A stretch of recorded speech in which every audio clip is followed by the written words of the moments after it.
Hare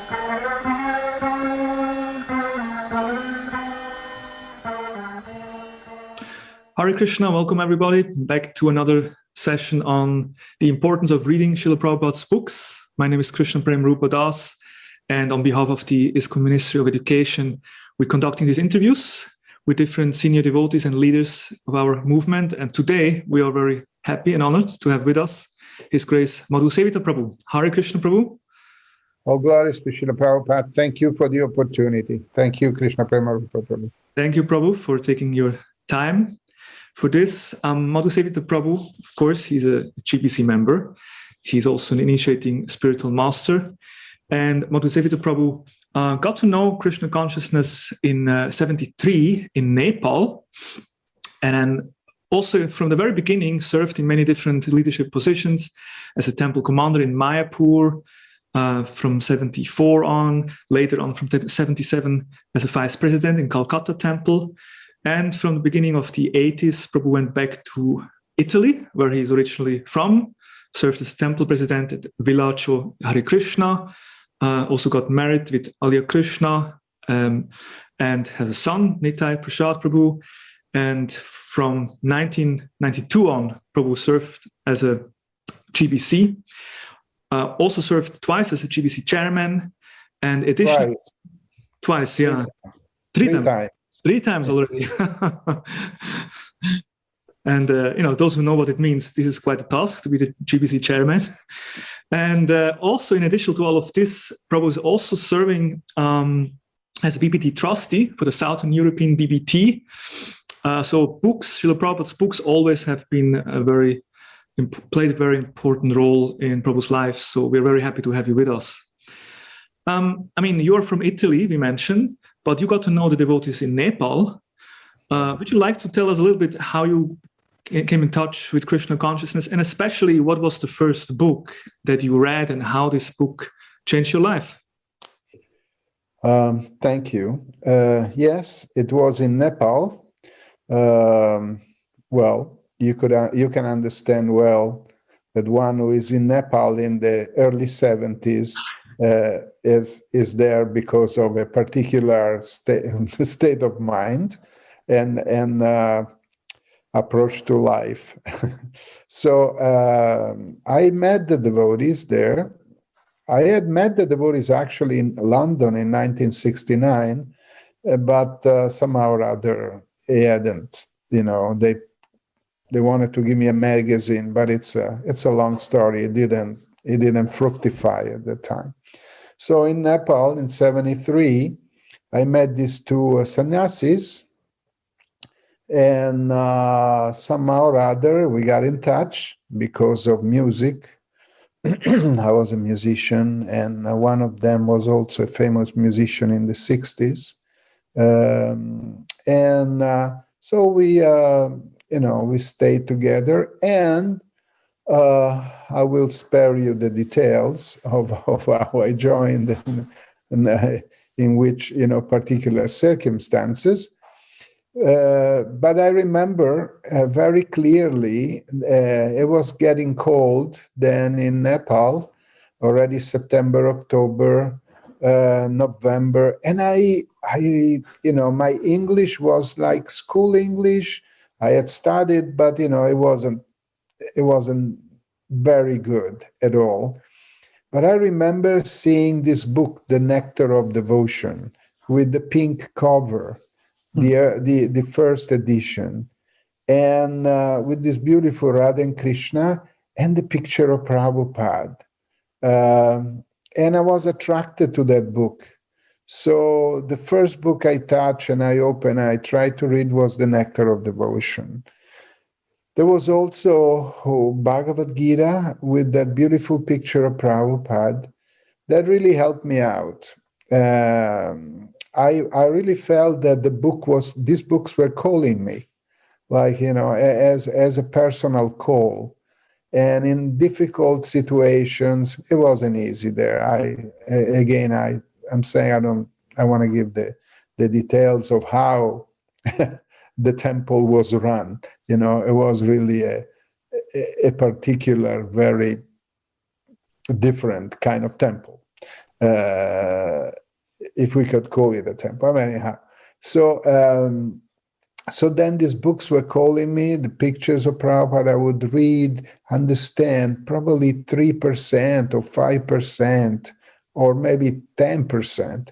But at one point, I read something about Vrindavan, and I had a strong desire to leave Nepal and go to Vrindavan. So they gave me permission, and that's how I really met, my friends Guru Das and Surabi and all the devotees that were there. So the books attracted me to go to Vrindavan. That's all I can say. I could say more, but it won't be, I don't know. I better not say what was going on in Nepal at the time. Hare Krishna. Yeah.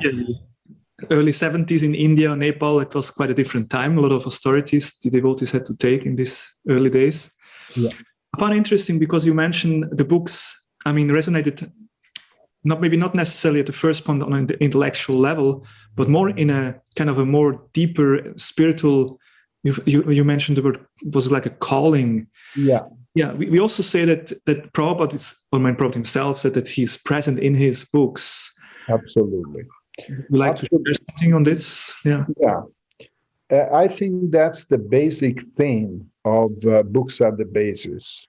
Books are the basis, in my opinion, means that the relationship with Prabhupada is the basis. If you don't have a relationship with Prabhupada, how will you be a member of ISKCON? How will you develop your spiritual consciousness? How will you develop your Krishna consciousness and progress in spiritual life? So reading the books and becoming attached to the books is not a mechanical thing. It shouldn't be a mechanical thing. It's like one could read the books for Prabhupada's books for thousands of years and not become a devotee. It's possible. Just like someone may chant Hare Krishna for millions of lives and not become a devotee. I don't want to say the name, but one of the devotees that, those sannyasis that preached to me, somehow or other, and he died, etc. He had become an impersonalist, and he was Prabhupada's secretary. Another Prabhupada secretary is still alive, I believe. Prabhupada said he had become a snake or something. He became a Buddhist or something, and he knew Sanskrit very well, and he could read, and he could tell you and quote the books. But if you don't personally serve Prabhupada's instruction as his personality, as the individual Prabhupada, these are his books. His books are the person Prabhupada. If you are not in a spirit of service, then Krishna doesn't give you the dadami buddhi yogam tvam yanamamo payantite. It doesn't give you the real intelligence, the realization. It doesn't give it. You may read 20 hours a day, but if the spirit is not serving and loving Prabhupada, is not humbly inquiring from him, and becoming attached to him, if you don't wish to become attached to Prabhupada and serve him eternally, then that intelligence, that realization in the heart doesn't become manifested. So yes, I was a stupid, hippie, obtuse, non-English speaking person, or rudimentary English speaking person. But somehow or other, I was, inspired to love Srila Prabhupada in his books, and that saved me. That's what I can say. I think it's a very relevant point you're making, Prabhu, that the right attitude is very much required to actually access these books and to actually get the deeper understanding. Sometimes devotees struggle with finding that access to Srila Prabhupada's books. They have difficulties. They find it, they're tired or they're, What would you say to devotees how they could increase their taste or their access to reading Srila Prabhupada's books? What could they do to find that? Well, I can speak from my personal experience. I mean, I couldn't even read English almost, but I somehow or other I had the determination to go on and delve into it. I knew that these books, that Srila Prabhupada was the answer to all my questions and was the savior of my consciousness. It was the goal of my life. Understanding and serving was the goal of my life. If you have that conviction within the heart, even if sometimes it's tough, it's difficult, even if sometimes you are more superficial and some other times a little bit deeper, it's just like chanting. Syat Krishna Nama Charitadi Sitapya Vidya Pipatapta Rasanasya Narochikano. The nectar of instruction. Initially, chant Hare Krishna, it's bitter.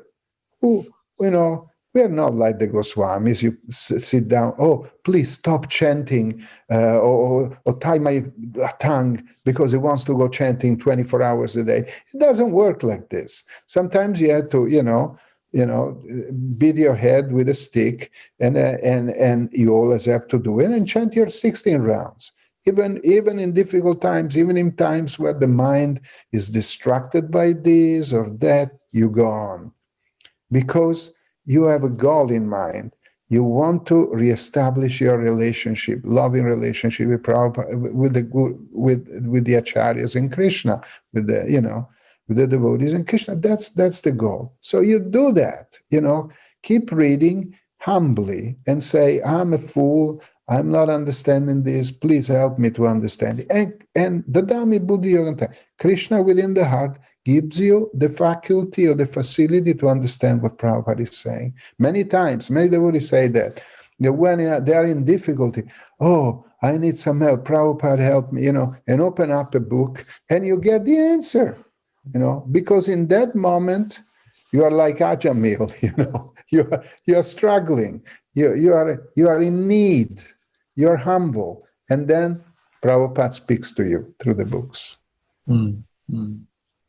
So developing the right attitude and also understanding this is like a sadhana, just as we chant and then we improve over years with the mercy of Krishna. Similarly, reading is also a sadhana. Yeah, you have to keep reading. It's a service. It's the reading service, just like you have pujari service, book distribution service. It's reading service. If you take it differently, this is now that I did my devotional service. Now I'm sitting down and like a jnani, I'm going through exegesis or of Srila Prabhupada's words, and I am, like the green brain, how do you say, the gray intelligentsia that has to go there and discern what is this or what is there, what is Shastra, what is, so if you have that attitude, then, Krishna will be more reluctant to give you that understanding and realization in the heart. You have to do it as a duty, as a service, as an improvement of your love for the acharyas, for Srila Prabhupada, all the acharyas and Krishna. That's the attitude. It's fundamental. Even when you don't want to do it, you do it, like you chant your rounds. Now, we mentioned in the beginning that you also serve as a BBT trustee. Yeah. And you're doing that not just as a duty, but with all of your heart. We can see. And maybe you would like to just share a few words the importance of the BBT, because Prabhupada, founded ISKCON, Prabhupada founded the BI, Bhaktivedanta Institute, and Prabhupada founded the Bhaktivedanta Book Trust. So that also shows the significance of the Srila Prabhupada's books. Would you like to share? Yeah, Prabhupada said the BBT is my heart. ISKCON is my body. The BBT is my heart. So, all the body is important, but the heart is the heart. Pramanjana Churita Bhakti Vilochanena Santa Sadai Rida Yesu Vilokayanti. How could you be an ISKCON devotee without trying to serve the BBT? How can you serve Srila Prabhupada's body but neglect his heart? Right? Can you love somebody, say, I love you, you embrace your body, I caress your head, I kiss your cheeks, whatever. Your heart, that I don't care. The heart can have a stroke, for me. It's it's the heart that keeps the body going. So, hadn't it been the BBT there producing Srila Prabhupada's books, devotees wouldn't have books. Devotees wouldn't have the relationship with Prabhupada. That's how important it is. The relationship with Prabhupada is a relationship with the BBT, not only with ISKCON, but it must be a relationship with the BBT. Now, someone sees the BBT as just a business, an editorial, whatever, Well, Prabhupada set it up like that. He didn't want the books to be given free, also because, it wouldn't be possible to reprint them. And he also tasked the BBT with the construction of temples. So he really, the distribution of books and the BBT's proceedings are the cause for having always newer, languages, books in newer languages, new temples. The TOVP also, the BBT is helping funding.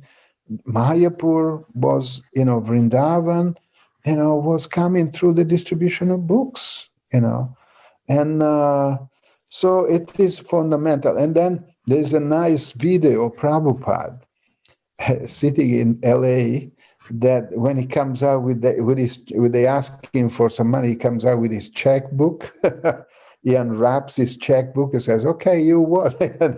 So Prabhupada was very organized in that sense. He didn't want a spontaneous, print this today. The money, throw it in a montgolfier on a balloon, or do He organized the BBT, and this organization is spiritual, wanted by Prabhupada. So it should be respected in all aspects, the BBT, the production of books, but also its organization. I would say, love someone, love his art. Mm-hmm. So when we speak of books are the basis, they are the basis for our, of course, in a sense that we get spiritually nourished by Prabhupada's words, but they also are the basis for ISKCON as the body that provides the literatures. Yes. Mm. Yes. Without books, you wouldn't have book distribution, which is our family business, as our Vaisheshika Prabhu calls it, and Prabhupada called it, repeating Prabhupada. And you wouldn't have temples. What will we do? Just cook some prasad and offer it to Krishna under a tree or something, and try to speculate on who is Krishna by discussing among ourselves? Without books, without temples, what do we do? Where is ISKCON without books and temples? And Prabhu, you mentioned as an ISKCON member, we should serve the BBT. I mean, could you elaborate on that? Means distributing books or reading the books, just studying the books also? Everything, but also buy BBT books and distribute BBT books. Mm. If someone else comes out, I have this bridge book, how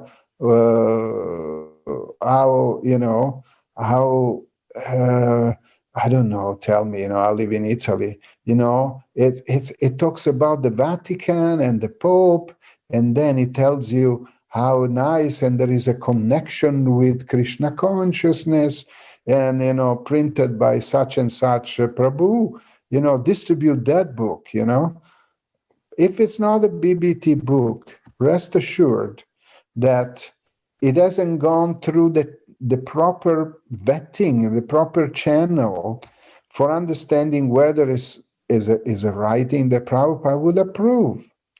And if you go, but it costs less. But, I make more money distributing this other book or buying it, because it's the I don't know, Goloka printing or whatever it is, but you are taking away blood from Srila Prabhupada's heart. And rest assured, if it's a good literature, the BBT will take it up and print it. But if it's not, if it's, based on someone else's aspirations or plans or whatever, ideologies, etc., it may not only be useless, but also be detrimental to ISKCON. So one should distribute Prabhupada's books, BBT books. That's all. BBT mostly 95% is, takes Prabhupada's books. But there are also some other books. But they are always in service to Prabhupada. Oh, my Guru Maharaj, writes so nicely, the Pope. I don't want to be offensive to anyone, but, look how poetic he writes. So I'll distribute the books of my Guru Maharaj. No. So for mass distribution in ISKCON, then we should rely on the BBT books. Yeah. Yes. And you can take, the books, but don't replace BBT books with something else. But that Prabhupada's books remain in the center. Yeah. Now, in your service at the BBT, you also, for actually several years, have published several also quite big books. Like there was this, I think, Ramayan and others. But then recently you published actually a really big book, which was the Bhagavad Gita. The how did you call it? Adbhut or amazing, astonishing Bhagavad Gita? Astounding Astounding Bhagavad Gita. Yeah. Would you like to share about this and why you came up with this project and how it's connected to Books of the Basis? Oh yeah, of course. You are trying to please me now, and I thank you very much for that. It's supposed to be the largest, holy scripture in the world. The large. It weighs over 800 kg. The book itself, it's 2.83 meters. And the length, and then the width is 2 meters, and the stand weighs 2 tons. So altogether is 3 tons. Like my a relative of mine said, it's not a book you can take in the evening on your bed and read, at leisure. So we undertook this. This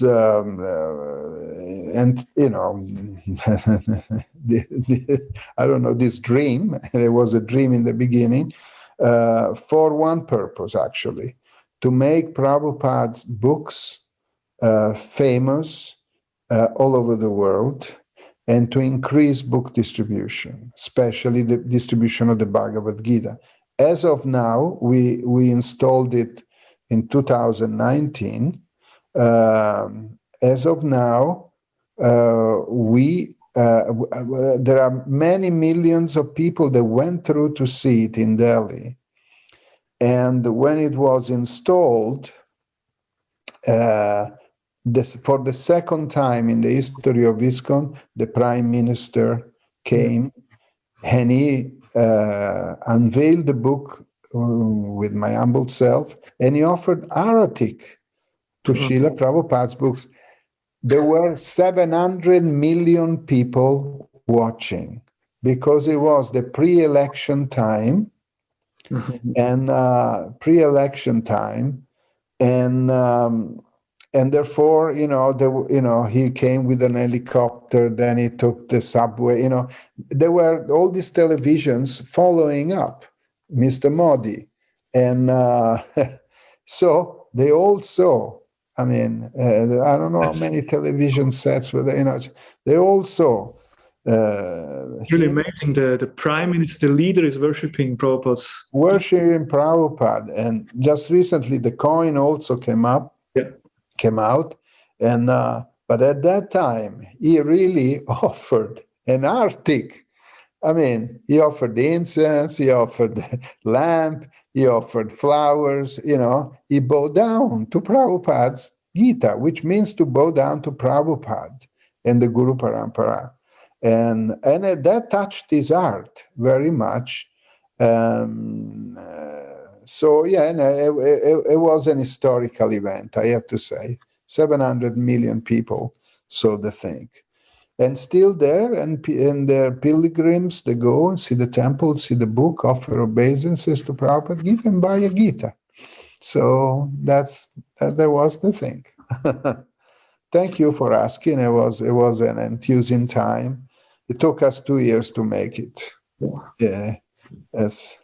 That's an amazing contribution, a really powerful preaching, of course, and also something to make us think. If the Prime Minister worships this book and so many millions of people watch it, then maybe we should also read it sometimes. Okay.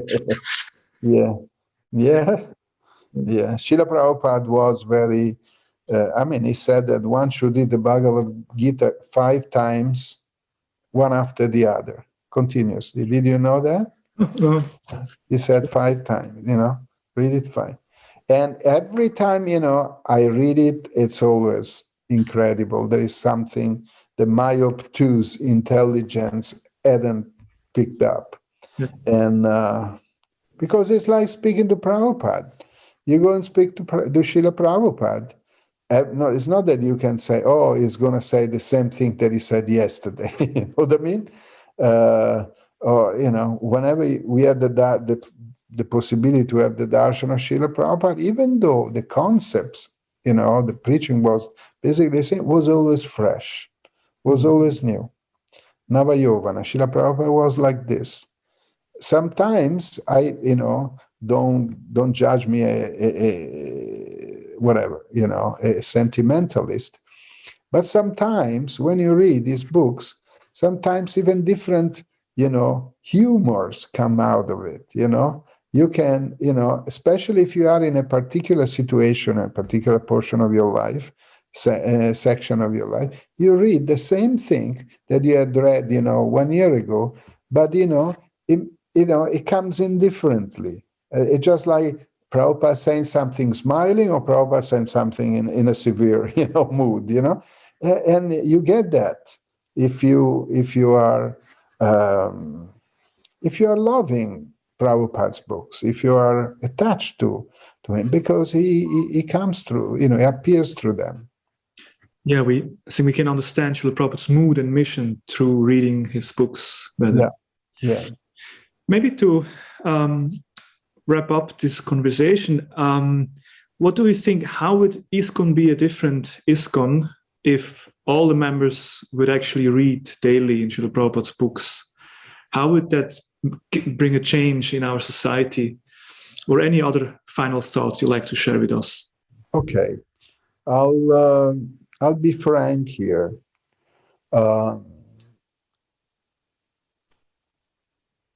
Many of my good brothers have already gone, hopefully to the lotus feet of Srila Prabhupada back home. And those of us who are here will stay, who knows how long, not long. We are all in our 70s now, mostly. And there'll be other generations of Diksha and Shiksha gurus, spiritual master, and then other generations and other. But if we want this branch of the Chaitanya tree to go on and, make flowers and bear fruits, the preeminent, fundamental guru has to remain Srila Prabhupada. The preeminent Shiksha Guru, the fundamental Shiksha Guru, the founder Acharya, the founder and Acharya of all the future generations' devotee spiritual life. It has to remain Prabhupada.